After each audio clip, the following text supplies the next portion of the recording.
alerte coronavirus. Pour vous protéger et protéger les autres, restez chez vous. Tout déplacement est interdit. Respectez 1 mètre de distance avec toute personne et appliquez systématiquement les gestes barrières. Les Français n'ont plus le droit de sortir de chez eux pendant au moins 15 jours. J'ai décidé de renforcer encore les mesures. Le confinement le plus strict doit encore se poursuivre. Je vous demande d'être responsables tous ensemble et de ne céder à aucune panique. Bienvenue dans Réflexion confinée, le podcast qui garde une trace du confinement. Comment est-ce que j'ai abordé le confinement ? C'était assez compliqué au début, parce que c'était...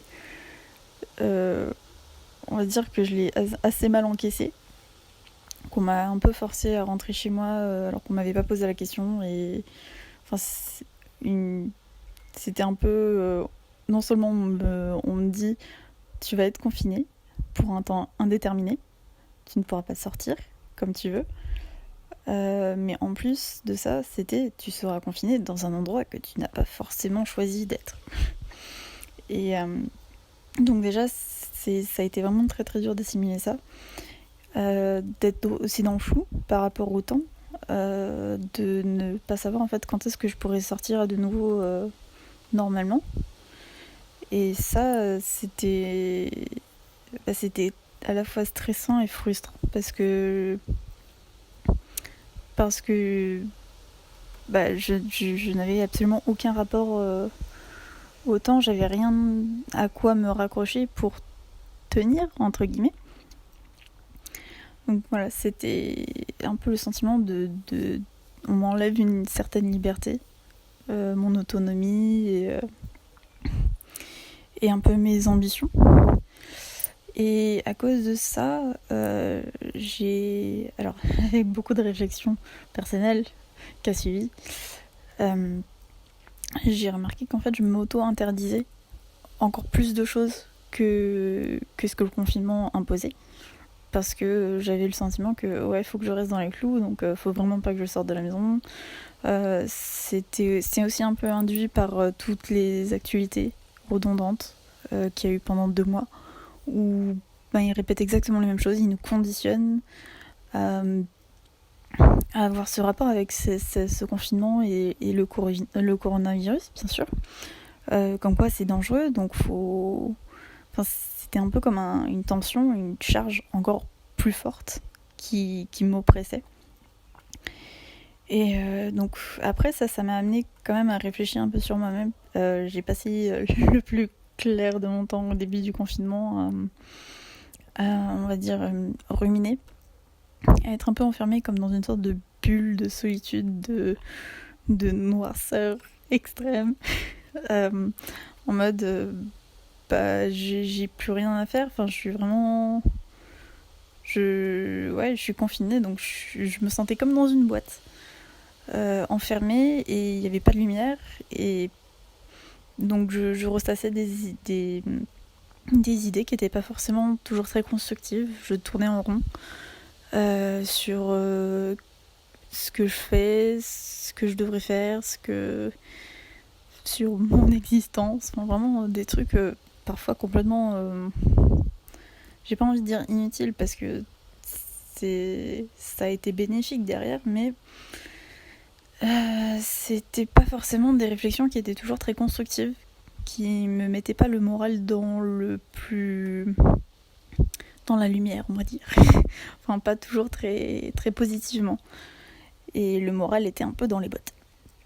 Mais après, ce qui a été aussi très très dur, c'est le manque de vie sociale. Alors, à la base, je suis pas du tout le type de personne à être très sociable, à aller vers les gens, à me taper la discute comme ça, aléatoirement, et construire des relations amicales assez rapidement, ou juste, enfin voilà, je suis plutôt du type plus solitaire qui aime bien suivre mon chemin comme je l'entends, mais le confinement m'a quand même fait réaliser que c'est pas parce qu'on n'est pas, qu'on se considère pas comme social que comment dire, que voir des gens et avoir un contact direct, physique mais aussi verbal avec eux, ça fait partie en fait de notre quotidien. C'est pas parce qu'on est c'est pas parce qu'on ne se sent pas sociable que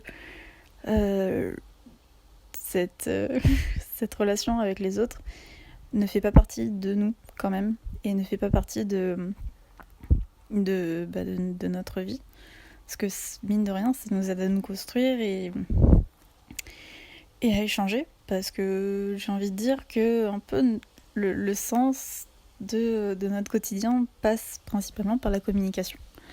Et là, fallait réadapter notre mode de communication avec les autres pour respecter le confinement, mais aussi ce lien avec les autres, avec l'extérieur. Et ça a été très compliqué parce que du coup, moi personnellement, j'ai dû quand même réapprendre à gérer mes émotions, gérer le stress à distance, pas que le travail, mais le stress aussi. Et ouais, c'est un peu bizarre. J'ai un rapport un peu spécial avec ce confinement maintenant qu'il est passé, parce que pour moi j'ai l'impression que ces 2 mois sont irréels, enfin qui font partie quand même carrément d'une autre dimension. Mais voilà, enfin le début, je dirais le mois et demi de confinement au départ a été très compliqué parce que tout simplement j'avais pas forcément le soutien qu'il fallait de certaines personnes. Je savais pas comment réagir. C'est tombé complètement au dépourvu. Et là, mon cerveau a littéralement il a sauté, quoi. Les neurones, ils ont pas compris. Et je crois que tout le reste a suivi. Le corps, le mental, enfin, la santé, tout a vraiment suivi une sorte d'état de choc. Voilà, une espèce de choc électrique qui voilà, c'est... Comment dire ? C'était inattendu, et là pour le coup, je l'ai mal encaissé au début. J'ai réussi à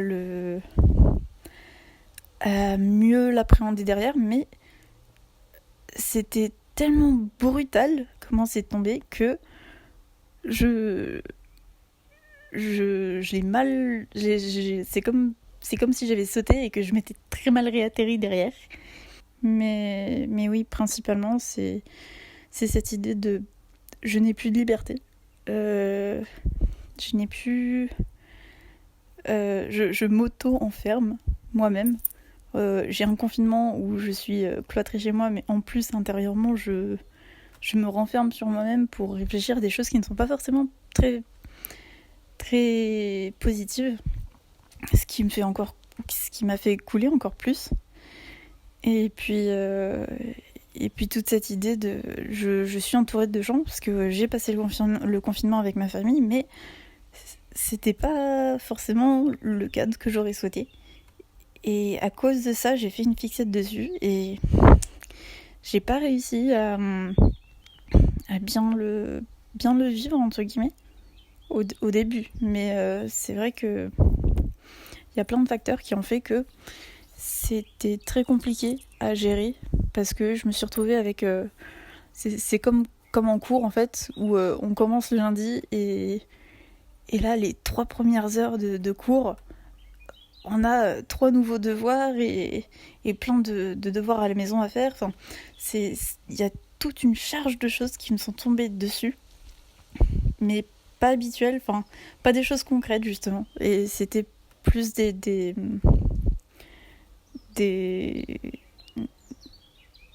éléments autres.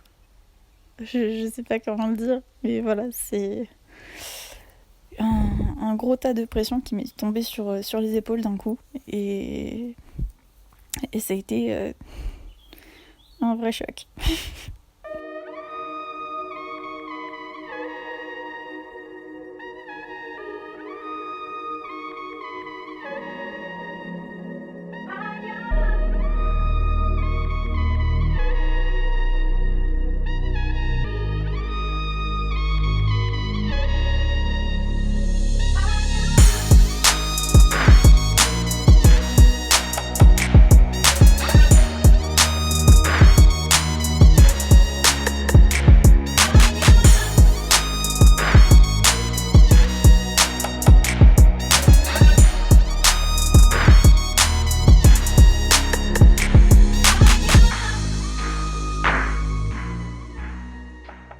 Comme je l'ai dit, le début du confinement a été vraiment très très dur, mais ça ne m'a pas empêché de me relever, entre guillemets, et de voir par la suite à quel point en fait ce confinement a été très très bénéfique et c'était une bonne opportunité pour pas mal de choses.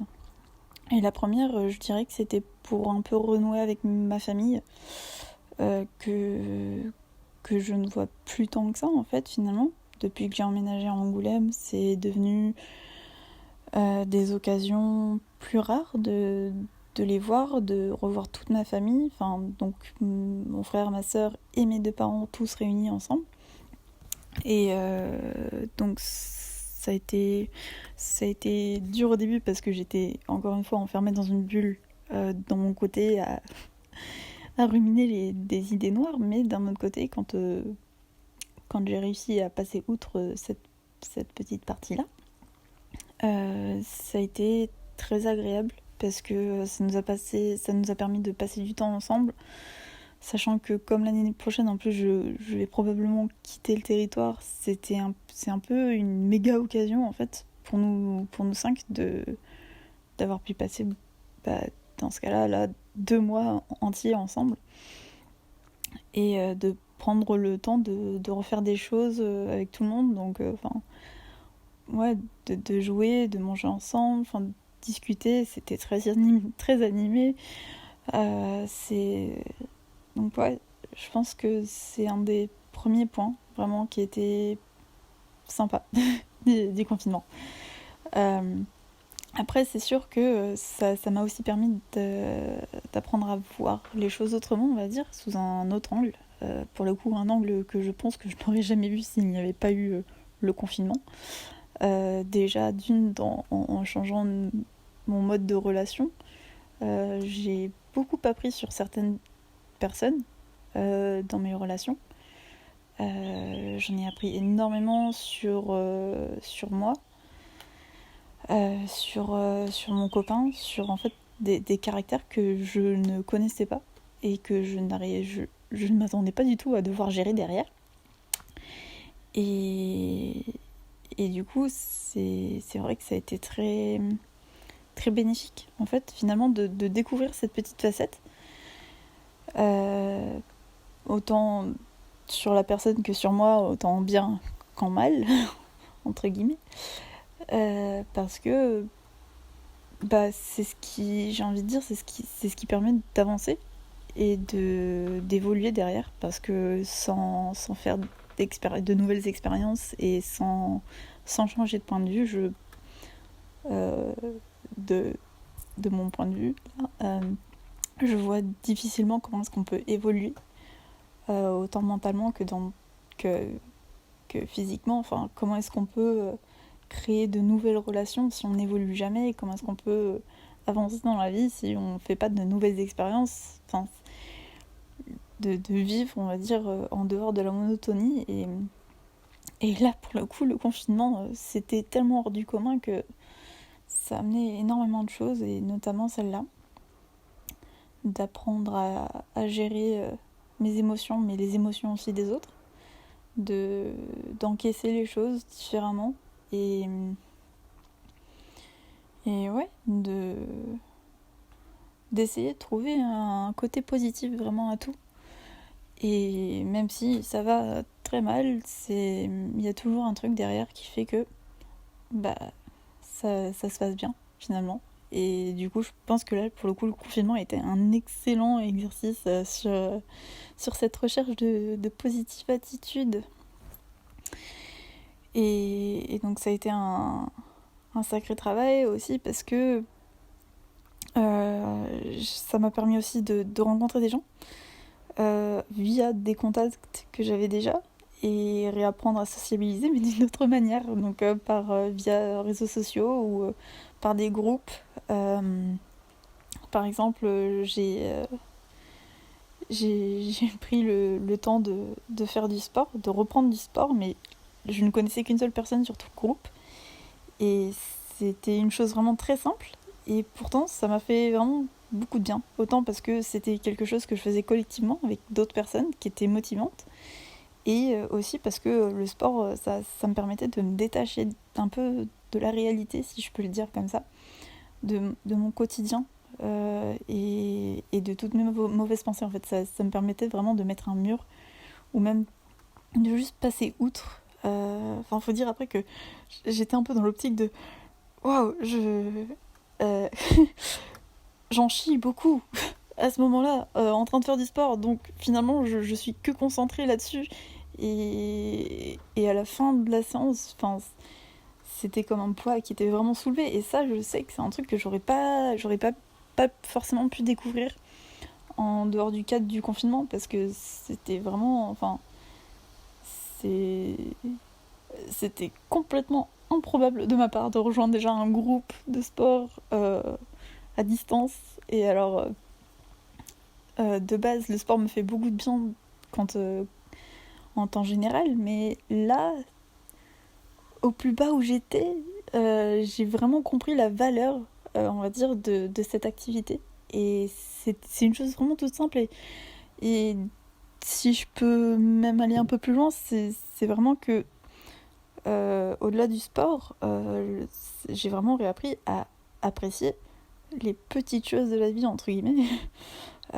Ou par exemple, enfin même la cuisine, j'avais pas fait de gâteau depuis une éternité, et puis là j'ai passé quasiment tout le confinement à faire des gâteaux. Et ouais, ça m'a permis d'avoir plus de temps, de prendre le temps, surtout, pour moi, pour les autres, pour me poser. Ça m'a permis vraiment de créer une organisation qui me convient, moduler mon temps plutôt que de laisser les autres en fait le moduler à ma place, comme par exemple on a quand on va en cours où tout est timé, vous avez 2 heures de tel cours, puis vous passez à tel cours pendant tant de temps, et finalement quand on rentre chez soi, on a l'impression de ne plus avoir de temps pour faire des choses qui sont pour nous. Et ça, je pense que c'était une chose aussi essentielle, de prendre plaisir à découvrir des activités que je n'avais pas pratiquées depuis longtemps, de me poser, parce que de base en fait je suis une personne qui passe son temps renfermée en fait dans le travail, et plus j'allais mal, plus je me renfermais dans le travail au début du confinement, ce qui n'était pas du tout la meilleure solution, et avec ça, en fait, finalement, je l'ai compris un petit peu plus tard, et j'ai pu voir que décrocher de tout ce travail, c'était, ça faisait beaucoup de bien. Et que mes pensées, elles étaient plus claires, plus légères. J'arrivais à voir... c'était un peu comme si on m'avait, on va dire, enlevé un ruban des yeux, et que voilà, je voyais vraiment mon entourage. Je ressortais de toute cette bulle. Et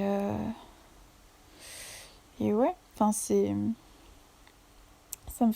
a fait beaucoup de bien de aussi se rapprocher un peu de la nature, pas mal de questionnements par rapport à ça, beaucoup de métaphores qui me sont passées par la tête pendant ce confinement, entre le fait que j'étais 100% enfermée dans ma chambre alors que j'avais un jardin et qui faisait super beau, super chaud, et à un moment donné, j'ai eu le déclic de juste sortir et de me dire, je vais prendre du soleil pour essayer de griller toute ma mauvaise humeur. Et puis en partant sur ce fait-là, ça a marché. Et puis à partir de là, je sais pas, c'était comme si le soleil m'avait réanimé, entre guillemets, et et avait rechargé toutes mes batteries de motivation pour lutter contre toute cette solitude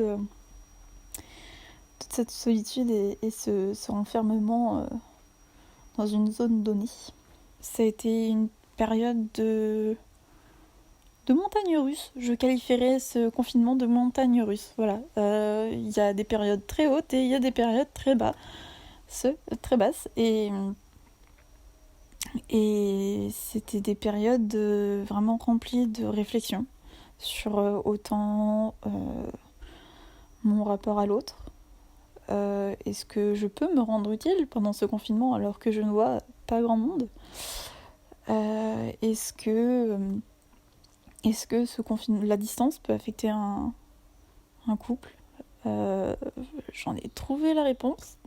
Pas forcément celle que j'attendais, mais c'est vrai que c'est compliqué. Et il y a tellement de choses qui s'éveillent en fait finalement quand on se retrouve seul avec soi-même. Et ouais, là je pense que c'est bien la première fois que ça a été aussi intense, si je peux le dire comme ça. Ouais, il y a eu pas mal de choses. Après, c'est sûr qu'avec tous les médias qu'il y a eu, toutes les fake news, les redondances d'informations en permanence, où j'avais juste l'impression d'être formatée, en fait, comme si, en plus de nous imposer ce confinement, on nous impose une façon de voir les choses. Et c'est à partir de ce moment-là où je pouvais juste vraiment plus rien encaisser de toutes ces informations, enfin toute l'actualité, que je me suis dit je vais arrêter de regarder ça. Et à partir de là, en fait, c'est comme si j'avais eu... je m'étais déliée de mes chaînes, en fait, et que vraiment, je prenais le temps pour moi et je laissais mon cerveau vaquer à ses occupations, à ses réflexions. Donc, ouais, c'était...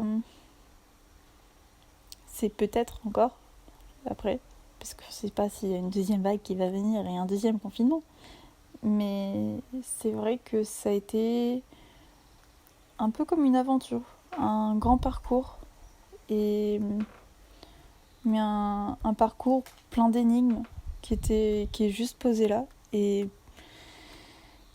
puis je passe les énigmes, ou je les passe pas, ou je les contourne, ou je les aborde différemment. C'était... Waouh. Énormément de questions philosophiques aussi. mais voilà, c'est vraiment très très enrichissant comme expérience. Et je ne serais peut-être pas tout à fait apte à réencaisser 2 mois, mais c'est vrai que je pense que faudrait... J'en tire un peu de ce confinement qu'on a vraiment besoin en fait d'avoir du temps pour soi. Et enfin, le temps. Qu'est-ce que le temps ? De vraiment prendre les choses en main et de se poser parfois seul et de justement travailler un petit peu toutes ces réflexions, parce que ça peut nous apporter des choses derrière et ça peut aussi nous aider à réinterpréter ou à interpréter tout simplement certaines choses, certaines actions, certaines réflexions. Et vraiment, c'était une bonne expérience.